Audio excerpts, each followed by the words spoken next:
I heard it through this wooden fence. Honestly, why is she even still around? Like, what's the point? The laugh that followed wasn't loud. It didn't need to be. It was the kind of laugh shared between people who already agree. Casual, unbothered. The way you laugh at something that doesn't matter. I was standing on the other side of that gate holding a glass dish of apple crumble, still warm from my oven. The cinnamon smell rose up around me in the August heat. My hands were steady. I want you to know that. My hands did not shake. I stood there for exactly 4 seconds. I counted them. Then I pushed open the gate and walked into my son's backyard like I hadn't heard a single word. The party was already in full swing. String lights zigzagged between the oak trees. The picnic tables were covered in those disposable checkered cloths Brittany bought in bulk from the party supply store. Someone's Bluetooth speaker was playing something fast and forgettable, turned up just loud enough to discourage real conversation. There were maybe 20 people scattered across the lawn. Some were Ethan's work colleagues. Some were Brittany's friends from her yoga studio. A few were people I recognized from holidays past. Faces I'd fed. Faces I'd made room for at my own table when they had nowhere to go.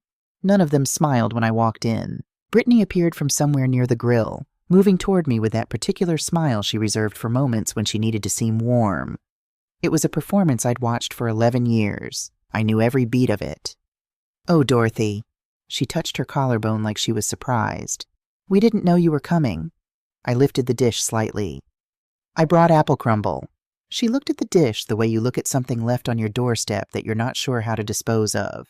"Oh, how sweet." She didn't take it from my hands. She was already half turning away. "There's room at the end table, I think." There was room. At the far end of the last picnic table, next to the citronella bucket and a stack of unused napkins. I set my dish down there and found myself a folding chair. It creaked when I sat. My back ached from the drive over, but I sat up straight. I have always sat up straight. Ethan was at the grill.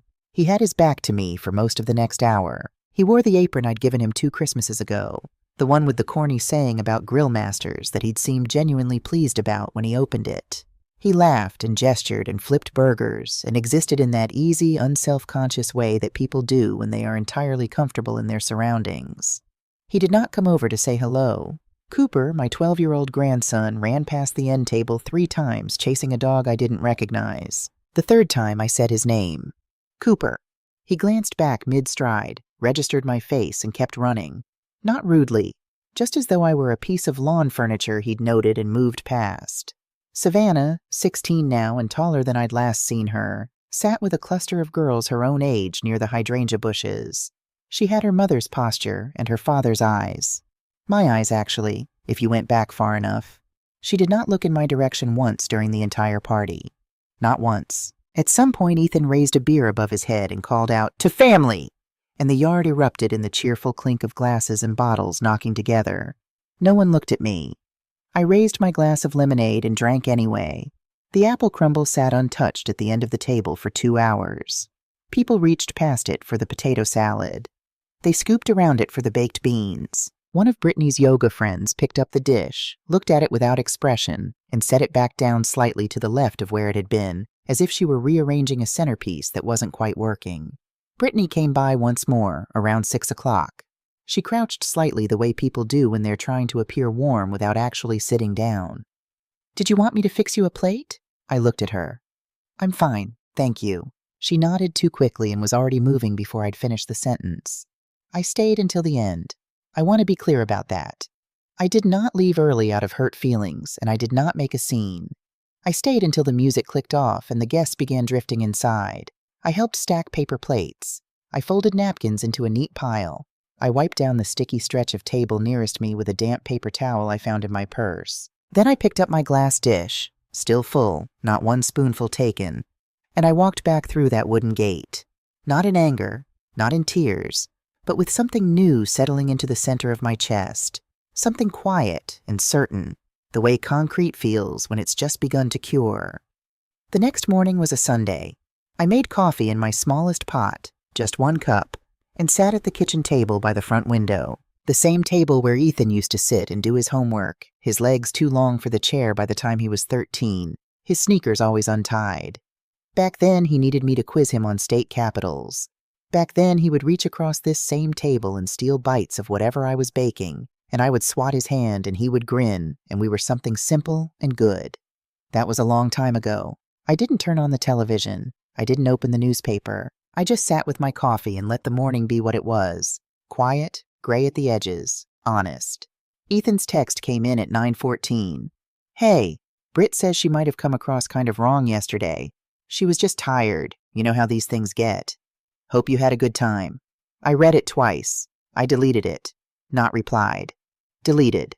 I had been storing his explanations for years, keeping them in careful mental folders the way you keep receipts for things you can't return, just in case you need proof later that the transaction happened. He didn't mean it. She's just stressed. It was a long week. You know how she is. I was done filing. The apple crumble dish was clean and dry and back in its place on the second shelf of my cabinet. I'd washed it the night before, the way you wash something that has come back to you having given nothing. I left the house once that morning just to bring in the mail. I didn't open any of the envelopes. One of them had Ethan's name on it, still listed at this address for some old account, some vestige of a time when this house was the center of something. This had been my house for 31 years. I'd bought it the year Ethan started middle school. I'd painted every room myself, tiled the kitchen floor the summer after Walter died, replaced the gutters when the neighbors assumed I'd wait for a man to help me. I stopped waiting for a lot of things a long time ago. But there was something else about this house I hadn't thought about in years.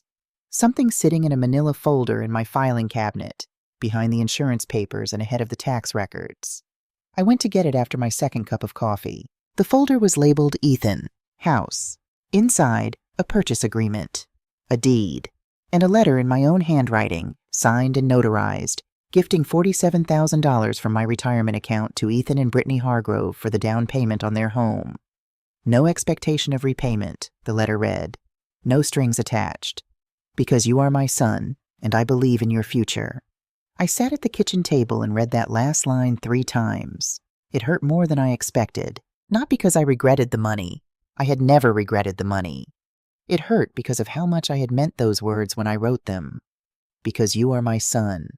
Because I had believed, truly believed, that love given freely would come back around in its own way. I put the folder on the table. I did not put it away. At 2:30, Patty Nolan from next door knocked on my door with a container of lentil soup and a question about her missing tabby cat. I hadn't seen the cat, but I invited her in. We sat at the kitchen table and I reheated the soup and we split the last of a lemon pound cake I'd made on Thursday. Patty didn't ask me anything pointed. She didn't notice the folder on the table, or if she did, she left it alone. She just talked about her cat. His name was apparently Gerald, and about the new family that moved in 2 streets over, and about how the pharmacy had gotten her prescription wrong for the 3rd time this year. At some point, she said the pound cake was the best thing she'd eaten all week, and I laughed, and it was a real laugh, the kind that comes from somewhere uncomplicated. I needed that laugh more than I could have said. After she left, I went back to the table. I sat down across from the folder. I thought about what $47,000 looked like in a retirement account. I thought about what it looked like in someone else's deed. Then I picked up my phone and found a number I hadn't called in almost 2 years. Helen Watkins. We'd met in a bridge group 8 or 9 years back. She wasn't exactly a friend. We didn't have lunch or exchange birthday cards. But she was sharp in a way I'd always respected. She'd spent 30 years in probate law before she retired. She understood how money moved through families, and more importantly, she understood what happened when it didn't move back. She picked up on the 3rd ring. Dorothy Hargrove, she said. It's been a while. It has, I agreed. Helen, I have some questions about property, gifts, estate documents. A brief pause. Come by tomorrow, she said. Bring everything. I slept well that night. No pills, no lying awake doing arithmetic in the dark. Just sleep, deep and uninterrupted, like a house settling after a long day. In the morning I dressed carefully. Pressed slacks, a silk blouse, and a deep burgundy that Walter had always liked. The good pearl earrings. My wool coat, even though the forecast said 62 degrees. When you are about to change the shape of your life, you put on something with buttons. Helen's house smelled like lemon wood polish and peppermint tea. She met me at the door, practical and unsentimental as always, and led me to her kitchen table without ceremony. I spread out the contents of the folder in front of her. The purchase agreement, the deed, the letter, The handwritten accounting I'd done that morning of every financial contribution I'd made to Ethan's household over the years. The down payment. The emergency loan 4 years ago when Ethan's car needed a new transmission. The $1,200 I'd quietly given Brittany when she said they were short on the kids' school supplies last fall. Helen put on her reading glasses and went through each document without comment. It took about 15 minutes. Then she took off her glasses and set them on the table and looked at me. No written expectations, she said. No shared title, no formal loan agreement. As far as the law is concerned, it's their money. You gifted it. I know, I said. That doesn't mean you're powerless. She told me what could still be done. The power of attorney currently naming Ethan as my legal agent, that could be revoked today with a notarized filing. The will that named him as primary beneficiary and executor, that could be rewritten. The bank accounts where he held authorized user status, those could be restructured. A living trust could be established that removed any possibility of the house passing to him or to Brittany. You can't take back the $47,000, she said, but you can make absolutely certain they don't receive another cent, now or later. I nodded. She slid a legal pad across the table and began writing a checklist in her careful, even handwriting. When she finished, she pushed it toward me. Take the night, she said. Think it over. I folded the list in half and placed it in my purse. I don't need the night, I said, but I appreciate you. That evening, I sat alone at my kitchen table. No music, no television. Just the particular silence of a house that holds 31 years of living in its walls. The silence I had spent decades trying to fill, with cooking, with visiting, with phone calls that went longer than they needed to, with dishes carried through wooden gates to parties where I had not been expected. I took a blank sheet of paper from the notepad on the counter. I wrote a name at the top, Ethan. I looked at it for a long time. Then I drew a single line through it, not in hatred, not even in anger exactly, in the way you cross something off a list when it is finished, when you have done what you could do with it, and it is time to move forward to the next thing. Outside, the August evening was cooling. The light through my kitchen window had gone that particular amber color it gets in the last half hour before dusk, the color that used to make me feel pleasantly melancholy, like something beautiful was ending. Tonight it just looked like light. I folded the piece of paper, placed it in the folder, and put the folder back in the filing cabinet. Tomorrow, I would go to Helen. Tomorrow, everything would begin to change. But tonight, I let myself sit in the kitchen where I had raised my son, in the house I had built into something worth living in. And I said a quiet goodbye to the version of my family that had only ever existed in my own imagination, the version where the cobbler was always eaten, where someone reached for the dish, where a boy who once needed me for state capitals had grown into a man who saw me when I walked into a room. I said goodbye to that family, and then I made myself one more cup of coffee, sat back down, and began to plan the rest of my life. Helen's office was her sunroom, technically, a narrow room along the back of her house with windows on 3 sides and a folding table she'd converted into a proper desk by sheer force of organization, files stacked in labeled columns, a coffee mug that said retired but still right, a glass jar of peppermints that appeared to be purely decorative because in all the years I'd known Helen Watkins, I had never once seen her eat one. She was already at the table when I arrived, reading glasses on, a fresh legal pad open in front of her. I sat down across from her and placed the folder on the table between us. Power of attorney first, I said. Helen looked at me over the rim of her glasses, not surprised exactly. More like a person confirming something they'd already suspected. You want to revoke it. Today. Dorothy. She set down her pen. That's Ethan's authorization to make medical and financial decisions on your behalf if you're incapacitated. Removing him leaves you without an agent. That's not a small thing. I understand what it means. Do you have someone else in mind? Not yet, but I would rather have no one than the wrong one. She held my gaze for a moment. Then she nodded once, the kind of nod that doesn't ask any more questions, and slid the document toward her side of the table. We'll file the revocation today. I'll notarize it here. You'll need to sign 3 pages, but I'll walk you through each one. I sat back in my chair. My heart was steady. My hands were still. This was not revenge. I want to be clear about that, because I think people assume that when a woman of a certain age begins making changes to her estate documents, she must be acting from spite or wounded pride. She must be punishing someone. This was not punishment. This was repair. We worked through the list Helen had written the day before, item by item, the way you work through a grocery list, methodical, purposeful, without drama. The will came next. "Remove Ethan as executor," I said. "Remove him completely." Helen's pen paused above the legal pad. "You want to cut him out entirely?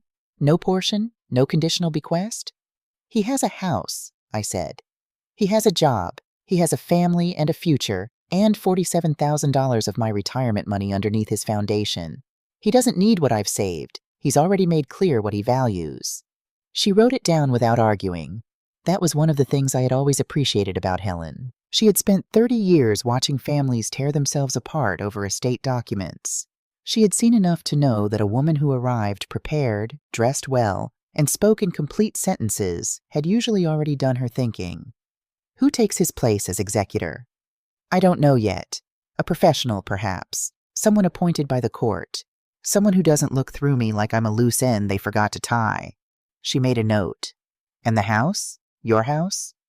It goes into a trust. My name, my terms. When I'm gone, it gets sold. Every cent of the proceeds goes to a women's shelter. I reached into my purse and placed a small brochure on the table. The Greenway Women's Shelter on Millbrook Avenue. A place I knew something about, though I hadn't told Helen that part. Not yet. She looked at the brochure, then she looked at me. "You're very clear about this," she said. "I have been unclear for a very long time," I said. "It turns out clarity isn't as hard as I made it look." We worked for nearly 2 hours.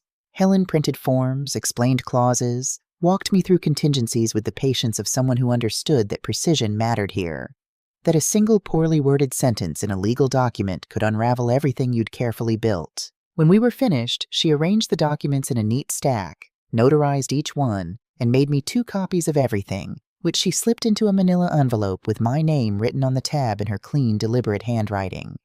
As I stood to leave, she walked me to her front door. "If you change your mind on any of it," she said, "just call." "I won't," I said. She believed me. I could tell. Outside, the morning air was sharper than it had been when I arrived, or maybe I was simply more awake to it. The sky was a high, clean blue. I walked slowly back to my car, the envelope tucked under my arm like something valuable, which it was. On the drive home, I felt something I hadn't felt in a long time and almost didn't recognize. Weight leaving. Not all of it, but enough to notice the difference. When I got home, the answering machine was blinking. I pressed play. "Hey, Mom. Got your voicemail about some legal questions or whatever. Not sure what's going on. Britt mentioned you seemed a little off at the party. Anyway, give me a call when you get a chance. Okay, bye." I stood in the hallway and listened to the whole message with my coat still on. Then I deleted it. Then I did something I had never done in my 72 years on this earth. I blocked my son's phone number. I stood there for a moment after I'd done it, waiting to feel something catastrophic. Some seismic shift, some alarm. But there was nothing. Just the quiet hallway, and the ticking of the clock above the console table, and the particular relief of a woman who has finally stopped waiting for a call that was never going to be the one she needed. The locksmith came the next morning. He was young. 25 at most, with careful eyes and the practiced efficiency of someone who'd learned early that people hiring locksmiths were usually in the middle of something important and didn't need small talk. He replaced the front door lock and the back door lock without a single unnecessary word. When he handed me the new keys, I tipped him generously and thanked him by name, because his name was on his shirt, and I believe in using people's names. I made 4 copies of each key that afternoon, 1 in my purse, 1 in the fireproof lockbox in my bedroom closet, 1 with Patty Nolan next door, 1 in my safety deposit box at First National. Ethan did not get a copy. Ethan no longer had a copy. That night I slept without waking once. The following Saturday, I drove to First National Credit Union on Carpenter Avenue. The branch was quieter than I remembered. A soft, carpeted hush broken only by the low percussion of keyboards and the occasional murmur of a transaction being completed at the teller windows. I asked the receptionist for a manager and was led a few minutes later into a glass-walled office near the back. The manager's name was Cheryl Odom. She was perhaps 40, brisk and competent, with the kind of settled professionalism that puts you at ease immediately. "What can I help you with today, Mrs. Hargrove?" "I'd like to review all authorized users on my accounts," I said. "Every account. checking, savings, the money market. She pulled up the screen and reviewed it in silence for a moment. You have one co-signer on the joint savings account and one authorized cardholder on your Visa, she said. Both listed as Ethan T. Hargrove. She glanced up. Your son? Used to be, I says, they said. A brief pause. Professional. Appropriate. Would you like to remove him? I'd like to remove him completely, I said. Cancel his card. Reissue everything in my name only. I'd also like to change all the security questions, reset the online login credentials, and put a personal verification requirement on the account so that no changes can be made without me appearing in person. Cheryl's fingers moved to her keyboard. Completely understood. We can do all of that today. While she worked, I looked at the plant on the corner of her desk. A pothos, its leaves heart-shaped and glossy, trailing in long green ropes toward the floor. I had kept a pothos in Ethan's nursery when he was an infant. The same trailing leaves, the same resilient indifference to neglect. He had once tried to eat a fistful of the soil it was planted in. I'd laughed so hard I nearly dropped the diaper bag. He had been so easy to love then. That's the thing no one tells you about raising children. You don't love them less as they grow. You love them just as much, or more. But somewhere along the way, the love stops being something they can feel, and it becomes something only you carry. And you keep carrying it long after your arms have given out, because you don't know how to put down something you've been holding that long. Cheryl slid the paperwork across the desk. I signed where indicated. If you'd like to set up a trust account or additional beneficiary designations, she said, our estate planning team can— Not today, I said. Today is enough. I'm still building the next version of my life. I'll be back when I know what it needs. She smiled, small and genuine. The smile of someone who understood more than she was required to say. When I stepped out of the bank into the afternoon sunlight, I didn't feel triumphant. I felt clean. At home, I went to the hallway closet. On the top shelf, behind the Christmas tablecloths and the quilt I'd started and never finished, was my fireproof lockbox. I opened it on the kitchen table. Inside, the deed to the house, our marriage certificate, Walter's death certificate, both children's birth certificates. I mean Ethan's. We only had the one. I removed Ethan's birth certificate from the box. I didn't destroy it. That is not who I am. But I moved it into a folder I labeled History and placed that folder in the back of the filing cabinet behind everything else. It belonged there now, not among my active documents, not among the things that governed my present life. It was history, and history, I was learning, does not need to be destroyed to be set aside. That evening, I opened my address book, the one with the plastic divider tabs from the early 90s, yellowed now at the edges and slightly sticky from years of handling. I turned to the H section. Ethan and Brittany Hargrove. Savannah. Cooper. I uncapped a pen and drew a slow, deliberate line through each name. Then I turned to the W section and wrote in careful letters, Helen Watkins, Attorney, Trust, and Estate Planning. I closed the address book and put it back in the drawer. That night, the rain came in soft and slow against the windows, and I left them open just enough to hear it. It made a quiet percussion on the sill, steady and unhurried, like something that had been waiting a long time to fall and was finally getting the chance. 3 days later, I sat across from Robert Aldridge. Helen had recommended him. A real estate attorney, she said, with a specialty in living trusts and property transfers. His office was on the second floor of a brick building downtown, and his voice, when he greeted me at the door, was exactly the kind of voice you trust before you've had time to think about why. Low and measured, with no wasted words. I spread everything on his desk. The deed. 30 years of property tax records. Every repair invoice I'd saved. New roof in 2009. Complete plumbing overhaul in 2014. The furnace replacement 3 winters ago that Ethan had told me wasn't worth the investment. He had said that with confidence, my son. It's an old house, Mom. You'll spend more than it's worth keeping it running. And I had nodded and smiled and then gone ahead and called the HVAC company the following Monday, because I understood something Ethan didn't. A house is not an investment. A house is a life. And you maintain a life because it is yours, not because someone has calculated its rate of return. Robert reviewed the documents the way Helen had, quietly, thoroughly, without performing urgency. A revocable living trust is straightforward, he said. You remain the trustee and sole beneficiary while you're living. You retain complete control. The property doesn't pass through probate when you die. It goes directly to whoever or whatever you designate. I want it sold, I said. Everything liquidated. The proceeds go to the Greenway Women's Shelter on Millbrook Avenue, in full. He raised an eyebrow, not judgmentally, just noting. No family inheritance at all? No. He wrote it down. I also want Ethan removed from every document where he appears as a beneficiary. Life insurance, healthcare proxy, everything. I'll prepare a comprehensive list, he said. We can notarize in-house. You'll also want to update the will to reflect these changes. Helen mentioned you'd already started that process. I have. A small smile crossed his face. Then we're just making it official. We worked for nearly 2 hours. He explained every clause, flagged every contingency, made sure I understood what I was signing before I signed it.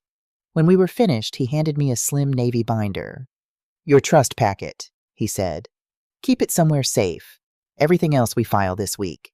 I stood and thanked him and walked out into the afternoon with that binder under my arm and a feeling I hadn't experienced in longer than I could name.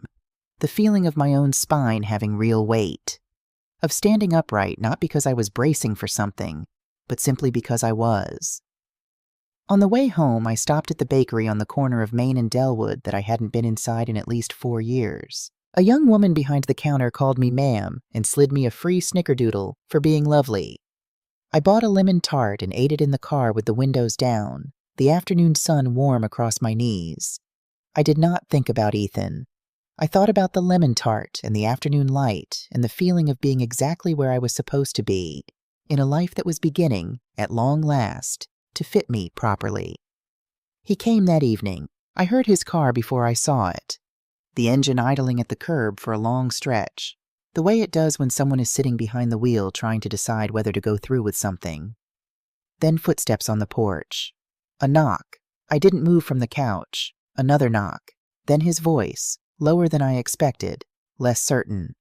Mom, please. I know you changed the locks. I know you blocked my number. I need to understand what's happening. I sat with my hands folded in my lap and listened. I'm not angry, he said through the door. I just want to talk. The thing about Ethan's voice is that I have known it since before it was a voice, since it was a heartbeat, since it was a cry in a delivery room, since it was a small boy calling Mama from the bottom of the stairs. I know every register of it. I know when he is angry and when he is frightened and when he is performing and when he is telling the truth. He sounded through that door like someone who had just realized he was no longer holding the pen. Just tell me what's going on, he said. Please. I sat. After a while, the footsteps retreated. I heard the car door, the engine, the sound of him leaving. I waited 10 minutes before I stood. Then I went to the window and looked out at the empty curb and the ordinary quiet of the street and the early stars just beginning to show in the sky above the Henderson's oak tree. Then I went to the kitchen and put the kettle on. He came back 4 days later. I opened the door this time. I want to be honest about why. Not because I had softened, but because some things need to be said face to face. Some conclusions need a witness. He looked older than the last time I'd really looked at him. Or maybe I had simply stopped looking at him clearly, the way you stop seeing a piece of furniture you've lived around for years. You blocked me, he said, not accusing, confused. Yes. You changed everything. Yes. Why? I looked at him. This man who had been my boy, who had stolen bites of batter and scraped his knees on my driveway and called me from college when he was homesick, even though he'd never admit it. I looked at him and I said, I heard what Brittany said, Ethan, in the backyard, through the fence.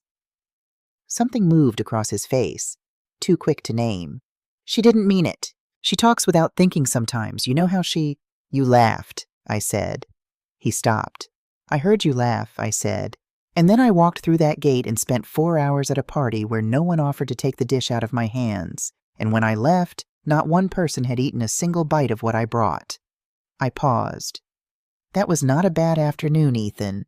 That was the last afternoon in a very long line of them. So you're erasing me, he said. Over one afternoon. I am not erasing you, I said. I am choosing myself. For the first time in a very long time, I am choosing myself. You're letting Savannah visit. Savannah asked to come back. You waited until your name started disappearing from documents. His jaw tightened. This is about the money. This is about dignity, I said.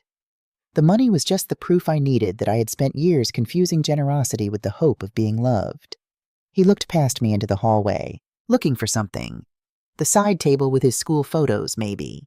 The basket of Christmas cards I used to keep by the door. All of it gone now, or packed, or put away where it belonged. I'll always be your son, he said. Yes, I said. And I will always be the woman who gave you more than she had to give.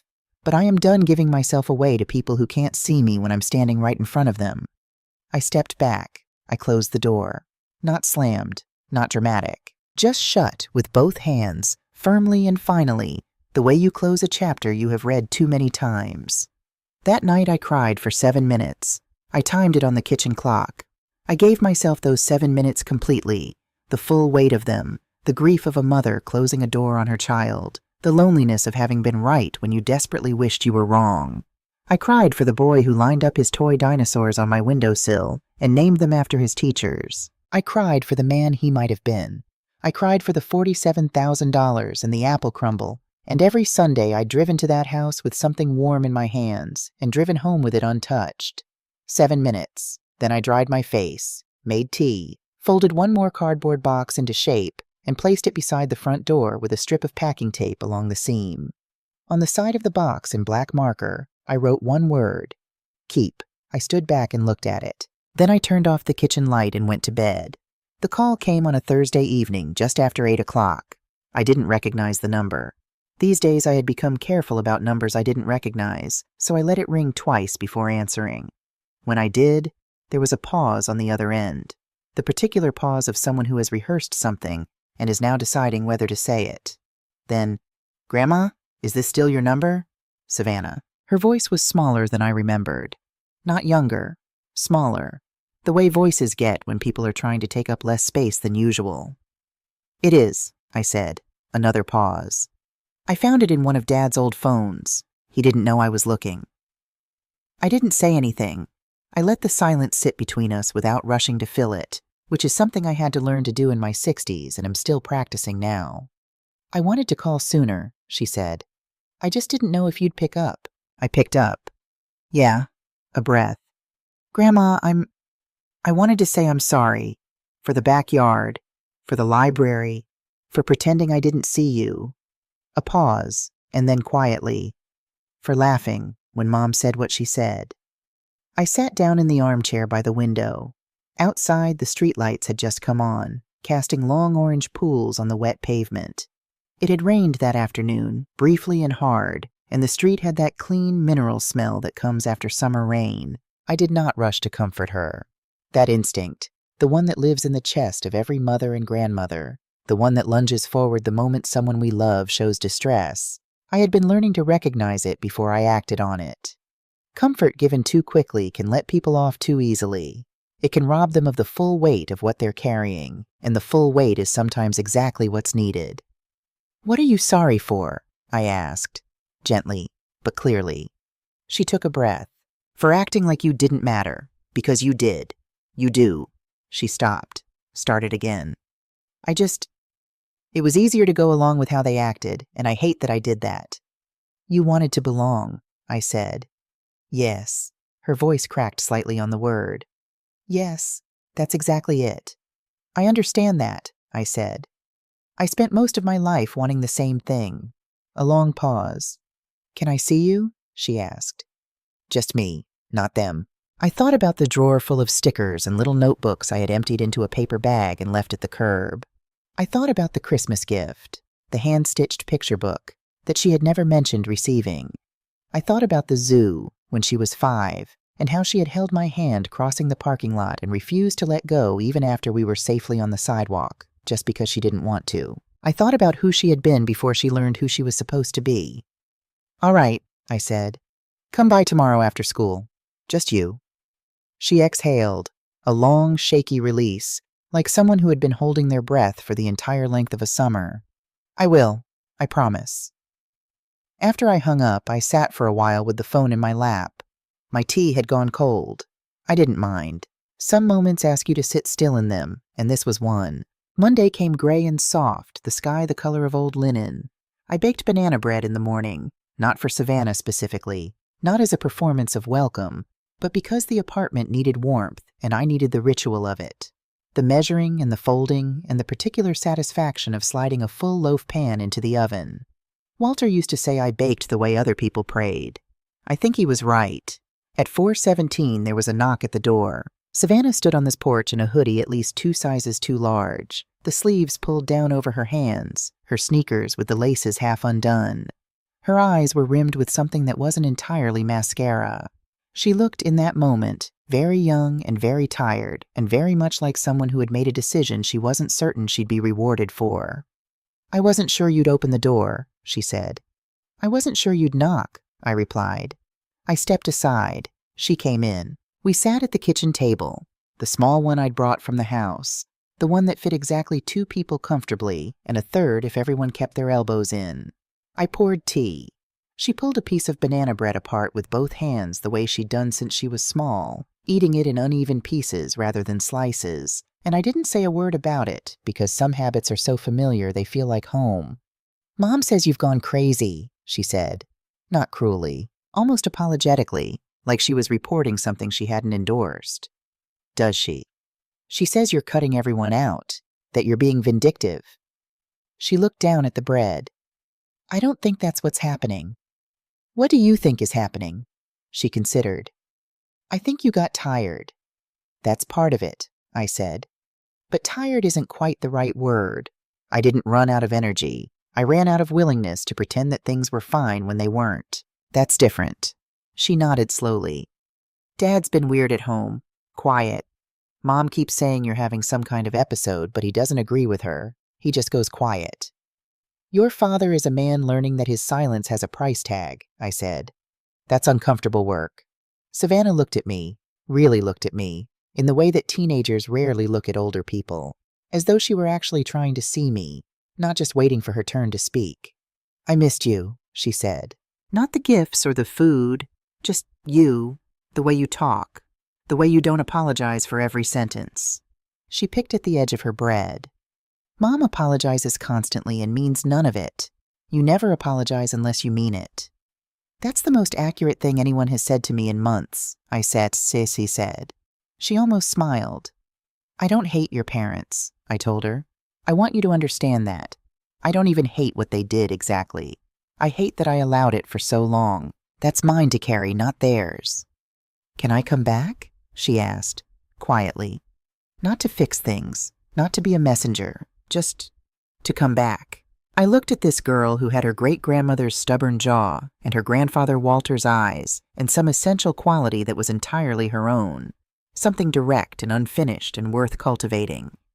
"You can come back," I said, "but not for pie, not for gifts, only for truth, only as yourself. I don't have room anymore for the version of you that looks through me in libraries." "I know. Do you?" "Yes." She met my eyes.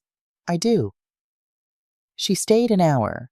We talked about her English class and the novel they were reading that she actually liked. We talked about a stray cat that had taken up residence under the bleachers at her school. We talked about her idea for a student support group, for kids who didn't feel like home was home, and how her guidance counselor had been cautiously encouraging. She did not ask me about Ethan. I did not offer anything about him. Some conversations are complete without every member of the family present. When she stood to leave, she reached into the front pocket of her hoodie and pulled out a folded piece of paper.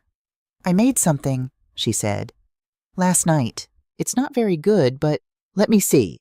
She handed it over with the particular reluctance of someone offering something real. I unfolded it. A pencil drawing, rough in places, precise in others. A woman seated in a chair, her back straight, her chin lifted slightly, her eyes facing forward without apology. In front of her, a chessboard. On her side of the board, only 2 pieces remained. On the other side, a full set. But her 2 pieces, a queen and a rook, were positioned with absolute intention. Not losing, calculating. Beneath the drawing, in Savannah's handwriting, "She's not done. She's just starting to play her game." I held the paper in both hands and did not speak for a moment. Then I looked up at her. "Can I keep this?" She blinked. "Really? It's just a sketch. Can I hang it in the new apartment? The expression that crossed her face was something I want to remember until I can't remember anything anymore. Surprise giving way to pleasure, giving way to something that looked very much like relief. Like being told that the thing you made with your own hands was worth something. Yeah, she said. Yeah, you can. She hugged me at the door, tightly, briefly, the way teenagers hug when they're feeling something they don't have language for yet. Then she went down the porch steps and along the walk, and I stood in the doorway and watched until she turned the corner at the end of the street. I didn't feel hopeful. Not exactly. I felt honest, which is rarer and lasts longer. That night I wrote in my journal, maybe some doors don't need to be slammed, just gently locked from the inside, with a window left cracked for the ones who come alone and knock with care. The apartment viewing was on a Thursday afternoon. I wore my navy cardigan with the mother-of-pearl buttons that still caught the light properly. Sandra Kowalski, the property manager, met me at the entrance of the complex. Brick buildings, window boxes with late-season petunias, a wooden bench under a linden tree whose leaves were just beginning to turn. Ground floor unit, Sandra said, unlocking the door to 1B. South-facing windows, heat and water included. Neighbors are quiet, mostly retirees and a couple of school teachers. The apartment was smaller than my house, obviously, but it didn't feel small so much as honest. The way a well-tailored coat feels smaller than an oversized one, but fits better in every way that matters. The kitchen had 4 burners and a refrigerator that hummed to itself with quiet industry. The living room had 2 windows that caught the afternoon light and held it. The bedroom was plain and clean and entirely without the accumulated weight of 31 years of living. I stood in the kitchen and ran one hand along the laminate countertop. Not marble, not granite, just clean, solid surface that would hold a mixing bowl, a cutting board, a cup of morning coffee without complaint. Mine. I'll take it, I said. Sandra blinked. You don't want a few days to... I've had all the days I need, I said. I'll take it. I signed the lease that evening, put down the deposit, scheduled my move-in for the 1st of the month, 3 weeks out. Enough time to leave the old house with care rather than haste. I had spent 31 years in those rooms. They deserved a proper departure. 2 days later, as I was sorting through the hall closet, Brittany arrived. I heard the car, then heels on the front porch, too high for the weather, too deliberate to be casual. The knock was practiced, poised. When I opened the door, she was standing in a coat the color of winter sky, her lipstick immaculate, her expression arranged into something that was meant to look like concern, but landed closer to grievance. She didn't wait to be invited in. She stepped past me into the living room the way people do when they still believe the narrative gives them the right to, when they haven't yet understood that the narrative has changed. I closed the door behind her. Slowly, deliberately. She stood in the center of my living room and looked around at the half-filled boxes stacked near the walls, the gaps on the shelves where things had been removed, the general topography of a life in the process of being reorganized. This is getting completely out of hand, she began. Her voice was controlled. She'd prepared this. You've blocked Ethan. You've changed your accounts. Savannah is sneaking around calling you behind our backs. And now apparently you're moving? She spread her hands. What is happening with you? All of that is accurate, I said calmly. Would you like to sit down? She didn't sit. People who are prepared for a confrontation rarely sit. Sitting concedes too much. We are your family, she said, weighting the word the way people do when they want it to function as an argument in itself. I know who you are, I said. Then act like it. You can't just erase us because of one difficult afternoon. I looked at her. At the careful architecture of her. The clothes chosen to signal authority, the posture held slightly too straight, the eyes that were working hard to project calm while something else moved underneath. It wasn't one afternoon, Brittany, I said. It was 11 years of one afternoon, repeated until I stopped expecting anything different. We never treated you badly. You never treated me at all, I said. That was the problem. I wasn't treated badly. I was treated like furniture. Like something functional that occupies a corner until someone needs it and can be safely ignored the rest of the time. Her jaw tightened. You're being dramatic. I brought $47,000 to your marriage and apple crumble to your party, I said, and you couldn't be bothered to take the dish out of my hands. I don't think I'm the one being dramatic. Something flickered across her face. Brief, gone quickly. Ethan is devastated, she said, shifting. Whatever you think of me, he's your son. He loves you. Love is a behavior, I said, not a feeling you announce while laughing at someone through a fence. Her mouth opened, closed. I heard you, I said simply. I was standing right on the other side of that gate, and I heard every word, and then I walked in and spent 4 hours being invisible at a party I wasn't expected to attend. And when I left, the dish I brought was still full. I pisad. That's not a family having a hard week. That's a pattern. And I am done being part of it. She turned slightly, and her eyes found the boxes near the door, the neat stacks of them, labeled and ordered, a whole life being sorted into what stays and what goes. You're really doing it, she said. For the first time, something in her voice shifted. Not softened, shifted. The performance thinning. I'm really doing it. And when you're lonely in that little apartment, she said, when there's no one to call, when you need something and there's no one left. I reached across to the side table and picked up the navy binder Robert Aldrich had given me. I placed it on the coffee table between us with a quiet, deliberate sound. I have myself, I said. And after a lifetime of giving myself away to people who didn't notice, I've discovered that's quite a lot. She looked at the binder, then at me, and then Brittany Hargrove, who had walked into my living room prepared to win something, picked up her purse, walked to my front door, and opened it herself. She paused with her hand on the knob. Don't expect us to come running when you change your mind, she said. I won't change my mind, I said. And I won't be expecting anyone to run. The door closed behind her. I stood in the quiet that followed and breathed it in. Not triumph. Something quieter than triumph and more durable. The particular peace of a woman who has finally said the true thing and found that the world did not end when she said it. That evening, Savannah texted me a single line. She came home fuming. You okay? I typed back. Perfectly fine. Some doors need closing, Savannah. It doesn't mean you're on the other side. 3 dots appeared. Then, still bringing cookies Thursday. Don't bail. I won't, I sent back. And I meant it. On Thursday morning, Helen called. Everything's filed and confirmed, she said. The trust is active. Your accounts are fully protected. The will reflects your current wishes in every particular. As of this morning, Dorothy, you are the sole decision-maker for every inch of your life. Thank you, Helen, I said. 2 words that held the weight of much more than 2 words. I'm proud of you, she said. I smiled into the phone. It's funny. People only seem to say that after you start saying no. She laughed, a real one, brief and warm. After I hung up, I stood in the center of my kitchen in my robe with my coffee going cold and let the morning be what it was. Quiet, entirely mine. Savannah arrived at 3:30 with a tin of chocolate chip cookies and a magazine open to a quiz titled, What Kind of Flower Are You?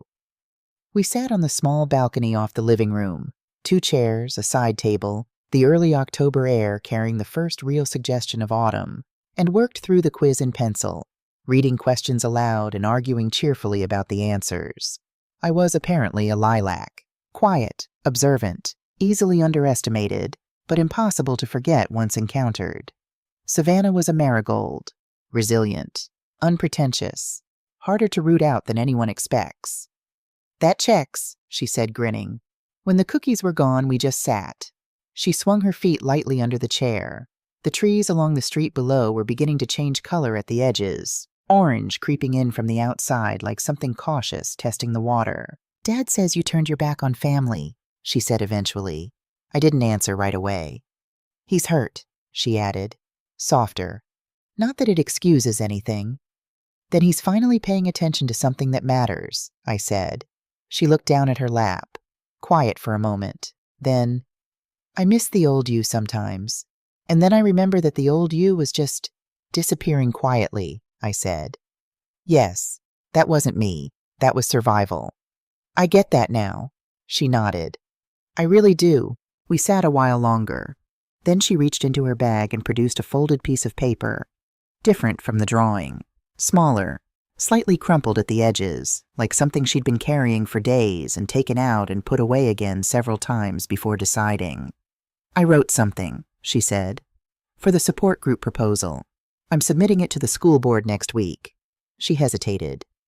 I want to use your name in the proposal as, I don't know, an example of someone who figured out that leaving somewhere that doesn't see you isn't abandonment. It's self-preservation. I looked at her. Only if you use it for something true. That's the only way I use it now, she said. The sky behind the rooftops was going peach and rose, the particular extravagance of an October sunset that knows it's one of the last warm ones. Savannah stood to leave. She shouldered her bag and looked at me with the kind of directness that I had once had myself, at her age, before I learned to look sideways at things so as not to startle anyone. I know this doesn't fix everything, she said. No, I agreed. It doesn't. But I want to be around, if you'll have me. I'll have you, I said. Only as you are. No performance, no messenger service, just you. She grinned, wide and unguarded, the grin of a 16-year-old who has been seen and found acceptable exactly as she is. Marigolds don't perform, she said. No, I agreed. They just grow. After she was gone, I sat alone on the balcony as the last of the light left the sky. The drawing was already hanging inside, in the spot I'd chosen for it, beside the south-facing window in the living room, where the morning light caught the pencil lines and made them glow. The woman with the straight back and the 2 chess pieces and the whole board ahead of her. She's not done. She's just starting to play her game. I had unpacked almost everything by now. The kettle, the blue china that had survived 2 moves and 1 near disaster in 1994. Walter's photograph, the 2 of us paint spattered on the porch, both laughing, the afternoon light turning everything gold. Walter's letter, placed in the drawer with my will and my medical directives where the most important things live. And in the last box, the one I'd labeled "Do Not Open Yet," and then opened anyway on the second morning, I had found it. The letter Walter wrote before his surgery, the one he hadn't survived. If something goes wrong, don't fold in. Stay open. Stay warm. Live with your hands unclenched. You have more strength than you know. He had known me, that was the thing. In 31 years of marriage, Walter Hargrove had known exactly who I was, and he had loved that person without requiring her to be smaller or quieter or more convenient. I had forgotten, somewhere in the years since he died, that being known was possible, that I had experienced it and could find it again. I placed his letter in the drawer and closed it softly. The house sold on a Wednesday. Robert called at 10:30. Offer came in above asking. Couple in their 60s, no children, looking for quiet and history. I almost laughed. They had found both. I did not go back for the walkthrough. I signed the closing documents Robert brought to my apartment, and when he called to say it was done, I stood in the middle of my living room, this small, honest space with its 4 burners and its humming refrigerator and Savannah's drawing beside the window, and I felt the house release me. Or perhaps I released it. After 31 years, I'm not sure there's a difference. That afternoon, I drove to the Greenway Women's Shelter on Millbrook Avenue. I had called ahead. The director, a woman named Patricia Owens, met me in the lobby, a practical space, clean and intentionally unwelcoming to anyone who might want to find the people sheltered inside. I handed her the check. She looked at the amount for a long moment. Then she looked at me. This is... She stopped. Her eyes filled. Mrs. Hargrove, this is extraordinarily generous. It's not generosity, I said. It's intention. I stayed here once, a very long time ago, before my son was born. I left without much, and the women here made sure I left with enough. I paused. Use it for the women who leave without shoes. There are always women who leave without shoes. She pressed my hand between both of hers and didn't say anything else. I didn't need her to. This was not grief. This was a circle closing. Pain carried for 50 years finally set down somewhere it could do something useful. I walked back to my car in the thin October sunlight and sat behind the wheel for a moment with my hands in my lap. Well, I thought, we got here. My 73rd birthday came on a Saturday. No alarm, no surprise. Just morning light through clean curtains and the sound of rain somewhere distant and the quiet breath of a life that fit me at last. I made pancakes. 2 of them, with honey and a sliced pear arranged on the plate because I felt like it, because no one was there to tell me it was fussy or unnecessary. I made coffee in the good pot, the one I'd kept packed until last because I wanted it to be the first thing I used when the kitchen was truly mine. I propped Walter's photograph on the chair across from me. Well, I said. We got here, didn't we? At noon, Savannah arrived with red tulips still wrapped in paper from the florist and a card she had made herself, painted, not printed, on heavy watercolor stock. On the front, 2 chairs on a porch, one empty, one with a teacup resting on the arm. Inside, in her careful handwriting, "Thank you for keeping a seat for me." We had tea and talked about her final exams and her plan to volunteer at the shelter over winter break and the support group proposal that the school board had agreed to pilot in January. She asked if she could use my name in the first meeting, not as a cautionary tale, she said, as an example of what it looks like when someone finally decides they're worth taking seriously. Only if it's true, I said. It's the truest thing I know right now, she said. Before she left, she looked at me the way she'd looked at me on the balcony, taking inventory. You look different, she said. I feel different. Like what? I thought about it. Like someone who stopped waiting to be invited, I said, and started setting the table herself. She hugged me, tighter than before, longer than before, and then went down the steps and along the walk, her tulipless hands in her hoodie pockets, her sneakers still only half-laced. I stood in the doorway and watched her go. A letter came that afternoon. No return address, but I knew the handwriting before I'd finished turning the envelope over. Ethan's hand, the same careful printing he'd used since childhood, when his second-grade teacher told him his cursive was illegible, and he'd switched to print and never went back. I opened it slowly. Mom, I don't know how to fix this. I'm not sure you want me to, and I think I understand why. I said things I can't take back. I let things happen that I should have stopped. I stood at that grill with my back turned while you found yourself a chair at the end of a table, and I told myself you were fine because it was easier than paying attention. I don't know how to be the man you needed me to be, and I'm scared that by the time I figure it out, it will be too late. But Savannah talks about you every day now. She's different. She stands up straighter. She says things she means. I think that came from you, or came back from you, and I'm grateful even if I haven't earned the right to be. I'm sorry, Mom. I hope one day you'll let me try. Ethan, I read it twice. Then I folded it carefully along its original creases and placed it in a drawer. Not with my legal documents, not with Walter's letter. A drawer of its own. One that was neither archive nor trash, but simply a place where something could rest without being decided about yet. Not forgiveness, not refusal, just space, which is sometimes the most honest thing you can offer. That evening, Gloria and Suzanne and Faye came over. Gloria with her crossword books. Suzanne in a cardigan with small embroidered daisies along the collar. Faye with a cherry pie and a crossword clue she'd torn from the paper that morning. 12 down, 5 letters, something that holds ships in place, with a note in the margin. Made me think of you. The answer is anchor. We drank tea in my blue china and ate the pie and talked about Suzanne's neighbor who'd taken up bird watching and now sent group texts at 5:30 in the morning about finches, and Gloria's niece who'd gotten engaged to a perfectly nice young man with cartoon fish on his socks, and the library's Thursday poetry group that Faye thought we should all try at least once. At some point the conversation settled the way it does when women of a certain age sit together with warm things in their hands. Not into silence exactly, but into a fuller kind of quiet. The room feeling occupied in the right way. I want you all to know, I said, that this is the best birthday I've had in many years. No one asked why. They just nodded, the way women nod when they understand something without needing it explained, because they have lived long enough to know what it means when a person says this is enough and means it entirely. After they left, I stood in the doorway for a moment and just listened. Not for the sound of people leaving, not for the silence rushing back in to fill the space, just for the sound of a room that had been full of the right people, still warm with it. That night, before I turned out the light, I opened my journal to a fresh page. I had been keeping journals since I was 23 years old. 33 volumes, all told, sitting in a box in my bedroom closet, labeled in my own handwriting. Somewhere in those pages was every version of myself I had ever been.